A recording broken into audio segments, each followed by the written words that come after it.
Oke, assalamualaikum teman-teman.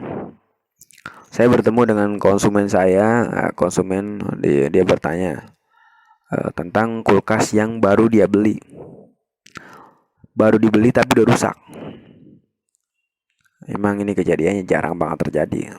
Dari sekian banyak kejadian, jarang ini terjadi. Tapi ya faktanya seperti ini.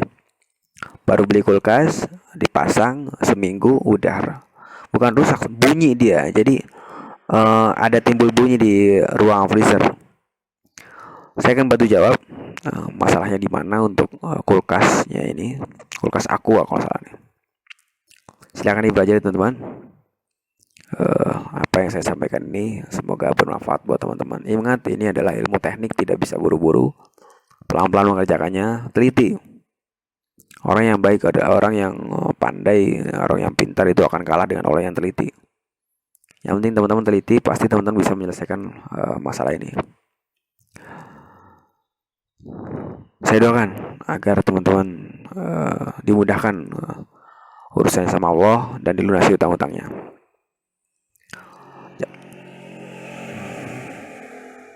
Jangan lupa like, subscribe, dan jempolnya. Ya, nyalakan juga loncengnya teman-teman, agar teman-teman dapat notifikasi tentang video apa yang saya upload tiap harinya. Cukup sekian teman-teman, silahkan ditonton. Assalamualaikum warahmatullahi wabarakatuh.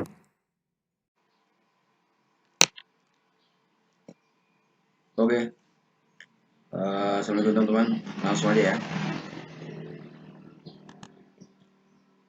Saya ketemu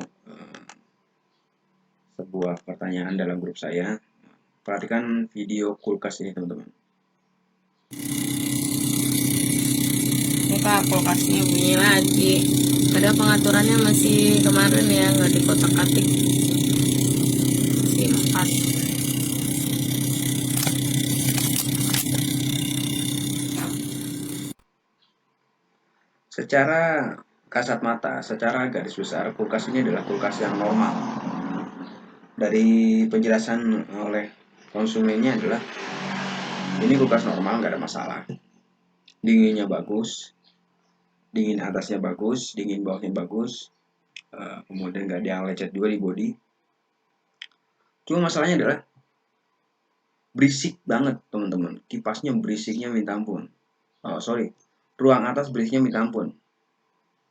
Kebetulan konsumennya ini adalah orang yang baru punya kulkas, jadi bingung dipikir sama dia ini normal atau tidak ya. Tapi dia melihat kulkas sebelah, kulkas tetangganya bunyinya nggak seperti ini, tapi kulkas dia kok seperti ini. Akhirnya dia menyatakan sebuah postingan di dalam grup, bertanya kepada kita orang, masalahnya apa gitu. Yang jelas kalau menurut saya ini ada masalah teman-teman. Ini kulkas yang wajar, kulkas yang normal, tidak mungkin bunyinya seperti ini. Ini kak, kulkasnya bunyi lagi.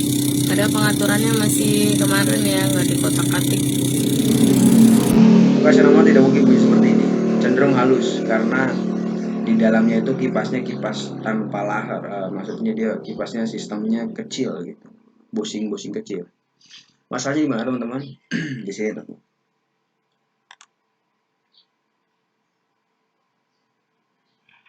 Nah, ini namanya kipas kulkas. Jadi nanti kalau teman-teman bongkar, dibongkar seperti ini ya. Nah, ini di atas ini biasanya ada kipasnya nih. Di atas ini biasanya ada kipasnya. Kipas ini yang berfungsi untuk memindahkan dingin dari evaporator menuju ke makanan, menuju ke batu es, menuju ke makanan yang di bawah, menuju ke botol. Itu diatur oleh kipas. Kipas ini bentuknya ada yang segi empat, seperti ini. Segi empat ya, 1, 2, 3, 4. Dan ada juga yang modelnya segitiga seperti ini. Nah, biasanya yang sering terjadi adalah yang saya temui di sini patah atau ada sejenis di sini ada yang udah retak. Nah, Kita tahu sendiri untuk kipas kan putarannya harus konstan, harus stabil ya, nggak boleh ada yang lecet atau patah, apalagi lepas. Misalnya balingnya 4 jadi 3, balingnya 3 jadi 2, itu nggak boleh. Kalau misalnya terjadi yang akan berakibat atau efek sampingnya adalah bunyi berisik tak tak tak tak tak tak tak, tak gitu. Bunyinya nggak halus. Solusinya teman-teman tinggal diganti balingnya aja. Balingnya itu harganya Rp5.000, kalau di tukang spare part tinggal dicek. Tapi cek dulu teman-teman, jangan langsung beranggapan kipasnya rusak atau balingnya rusak ya. Harus teliti, dicek dulu balingnya. Ini balingnya patah atau tidak. Jangan langsung beranggapan balingnya ini patah kemudian diganti, nanti sama aja. Yang pertama teman-teman cek balingnya. Oke. Nah, dicek dulu balingnya. Ada dicek ini apa namanya? Ada yang lecet nggak? Maksudnya lecet itu retak gitu kan? Paham ya maksudnya retak? Retak itu kayak kerupuk gitu. Kerupuk kan ada semacam garis. Ada garisnya kalau kerupuk ya. Kalau retak, nah, nggak boleh retak. Harus kuat, harus kencang. Perhatikan dulu pelan-pelan kalau misalnya retak, oh positif di situnya. Terus masalah kedua yang sering saya temui adalah di sini sistemnya tidak bekerja dengan normal, teman-teman. Jadi kulkas pada umumnya itu bekerja berdasarkan perintah dari defrost. Ini defrost. Nah, kulkas itu bekerja untuk posisi heater ya, menu heater dia bekerja berdasarkan defrost. Pada saat defrost bekerja, dia akan mencairkan batu es yang ada di sini. Nah, sini.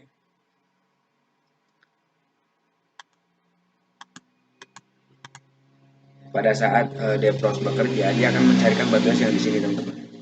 Yang di sini ya. Ini nanti semua cair sama si apa? Sama si defrost, sama si heater. Nah, ini semua cair nih.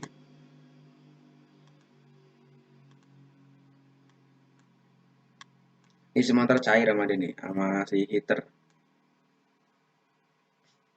Kalau misalnya defrostnya tidak bisa bekerja dengan maksimal, maksudnya maksimal itu tidak bisa bekerja dengan baik, nanti batu es ini atau biang es ini atau salju ini lama-lama menumpuk.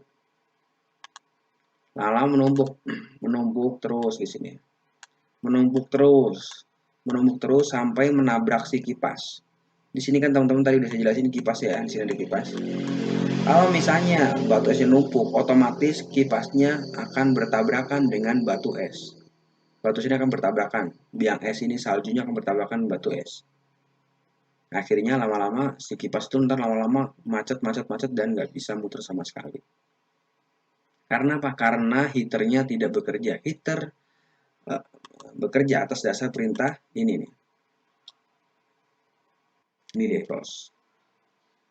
Defrost dibagi menjadi dua ya. Ini defrost yang 2 kabel dan ini defrost yang 3 kabel. Nah, di sini. Letaknya di mana Mas Andre? Sudah saya jelaskan di video saya sebelumnya. Silakan di scroll video saya. Banyak sekali penjelasan tentang defrost. Defrostnya tempatnya di sini. Nah, di sini tempatnya, teman-teman. Nah, di sini. Di sini ada. Kadang kalau nggak di sini dia naruhnya di sini. Kadang juga naruhnya di sini. Tergantung pabriknya. Tapi bentuknya cuma satu kok, nggak ada alat lain. Defrost ya defrost seperti ini. Silakan kalau misalnya itu benar-benar karena biang esnya terlalu tebal, silakan diganti ininya teman-teman. Kemungkinan besar berhasil, nggak ada masalah. Karena memang sering saya jumpai defrostnya bermasalah. Defrost ini berapa harganya Mas Andre? Defrost ini harganya antara 10 sampai 15 ribu rupiah. Caranya sederhana teman-teman. Tinggal dibuka covernya ya, cover depannya dibuka. Nanti ini kalau teman-teman siram pakai air panas,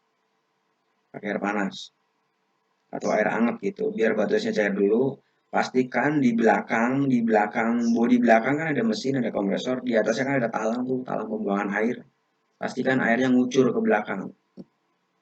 Kalau nggak ngucur ke belakang terus saja, air panasnya disiram terus sampai airnya benar-benar ngucur ke belakang. Jangan sampai airnya nggak ngucur. Bagi teman-teman yang tukang servis mungkin udah paham, jadi ya intinya pakai air panas aja lah teman-teman. Saya sebenarnya punya cara yang lebih ekstrim, yaitu evapnya diangkat, kemudian ditusuk pakai kabel ukuran 2 kali 1,5. Nanti tanah awal pembuangannya itu bakal ngocor, tapi jangan dilakukan bagi Anda yang belum berpengalaman, jangan. Ntar takutnya malah bocor filenya. Cukup disiram aja pakai air panas. Disiram pakai air panas, telaten, nanti lama-lama keluar dia. Keluar ke pembuangan. Ini membutuhkan waktu kurang lebih 1 jam. Siram terus pakai air panas teman-teman. Jangan telaten. Kemudian setelah itu baru teman-teman lakukan penggantian depros. Penggantian ini ya. Ingat teman-teman, kalau mau beli spare part itu harus diganti. Maksudnya dibawa ke tukang elektronik. Tukang spare part, bawa contohnya. Biasakan teman-teman kalau mau beli spare part itu dibawakan contohnya agar tidak salah, agar pas. Tanyakan juga tentang fungsi ini, fungsi itu, harus rajin bertanya. Kalau teman-teman mau pintar harus rajin bertanya. Kemudian kalau saya diganti deprosnya, biasanya setelah ganti depros nggak bakal bunyi. Saya jamin itu, nggak bakal bunyi. Tapi nanti kalau misalnya memang deprosnya masih bagus, masalahnya berarti teman-teman ada di sini teman-teman.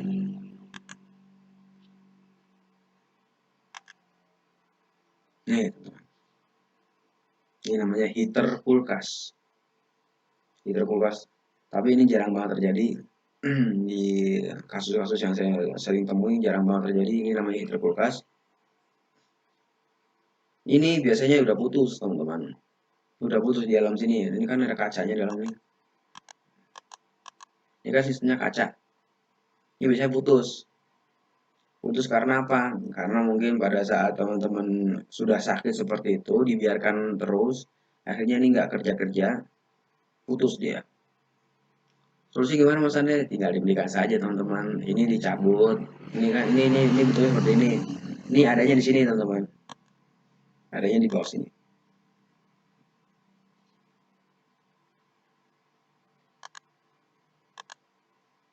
Adanya di bawah sini.